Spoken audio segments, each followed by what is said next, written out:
Yeah, well, first they say they want to condemn any acts of violence and that they don't want these acts of violence to continue in their communities, and that they're also doing everything they can to keep their communities safe. Both departments also say they are aware of this alleged group, but say there are no police reports from victims or suspects connected to the, quote, Gilbert goons.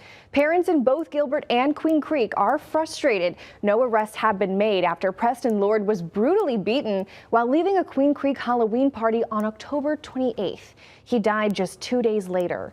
Queen Creek police previously stated over 50 warrants were served, and in November announced multiple persons of interest have been identified in this case. The FBI's Phoenix field office also joined the investigation and offered a $10,000 reward for information leading to an arrest. But before any arrests are made, the department says a, quote, extensive amount of information must be analyzed and reviewed.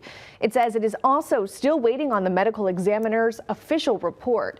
Queen Creek, as well as Gilbert police, stressing people report tips to the department rather than creating confusion online as far as the alleged group called the Gilbert Goons go. They provided this statement with us, saying to provide information directly to the police departments on these incidents, and that will ensure proper follow-up and/or investigation is conducted so that justice will be provided to the victims and their families. Of course, they also mentioned Gilbert police will continue to work on teen safety education.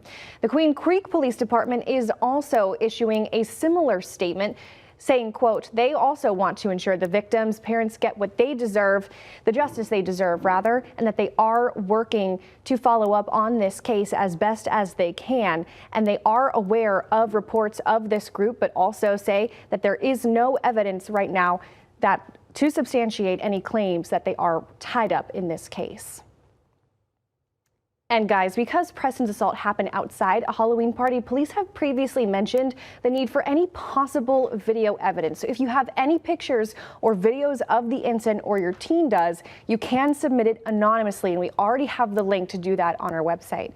But guys, still parents very frustrated in this case, understandably so. Of course they are. Sure. You would think with all this attention, something has to break soon. Yeah, with the FBI involved and everything as well. Thank you so much, Sarah.